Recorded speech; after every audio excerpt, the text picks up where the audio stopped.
Bonsoir Julia. Merci beaucoup d'être présent sur notre antenne pour nous parler donc de l'événement Monaco pour l'emploi. Alors on vient de voir sur notre antenne un reportage sur tout ce qui s'est déroulé aujourd'hui au Grimaldi Forum. De votre côté, quels sont vos premiers ressentis autour de ce forum pour l'emploi? C'est une grande satisfaction parce que c'est une première édition, c'était un galop d'essai. On se posait la question du succès de cette formule et quand je vois la file d'attente sur le boulevard du Larvoto, je me dis que l'idée était bonne et qu'on a bien fait de la réaliser. Justement, pourquoi le gouvernement princier a voulu organiser ce nouveau rendez-vous pour l'emploi en 2023? C'était une nécessité selon vous?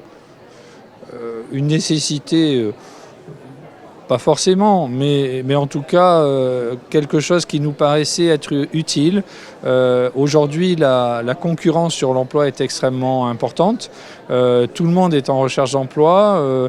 Je parle notamment des employeurs qui n'arrivent pas finalement à boucler leurs équipes. Certains secteurs d'activité ont été délaissés par les salariés parce que jugés trop pénibles, trop contraignants. Et donc il nous semblait utile, face à la concurrence des régions voisines, de mettre en place un événement qui aurait pour objet de promouvoir l'emploi à Monaco, de mettre en avant les atouts de la principauté à travailler à Monaco et puis surtout de se faire rencontrer les employeurs avec les candidats à un emploi, leur expliquer que l'emploi à Monaco n'était pas réservé à des seuls candidats prioritaires, mais que nous avions besoin de tous les bras et de toutes les têtes. C'est vrai que d'autant dans un monde où tout est dématérialisé, où les rencontres se font rares, c'était important aussi peut-être justement de pouvoir se retrouver, se voir pour échanger. Ah oui, je crois que c'était indispensable et les retours que j'ai à la fois des employeurs et de quelques candidats à l'emploi sont extrêmement positifs. Alors, ils regrettent le format finalement modeste presque de cet événement, mais ça nous encourage à faire mieux la prochaine fois. Ce qui me rassure, c'est de voir certains employeurs repartir avec des liasses de CV et me disant il y avait des profils qu'on recherchait depuis des mois et puis on les a trouvés au forum.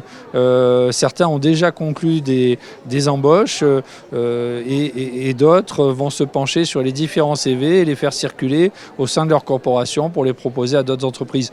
Donc je crois vraiment que c'est plutôt de bon augure et ça encourage le gouvernement qui se mobilise pour l'emploi avec le soutien du ministre d'État plein et entier qui nous a fait l'honneur d'ouvrir cette manifestation, de se lancer dans une deuxième édition en partenariat avec les employeurs, le Grimaldi Forum, les caisses sociales, tous les acteurs de l'emploi à Monaco.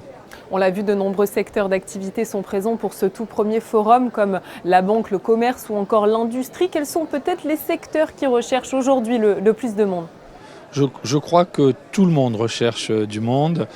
Certains secteurs, évidemment, comme la restauration, l'hôtellerie, le bâtiment, la santé, recherchent énormément de monde, toujours en recherche de nouvelles candidatures.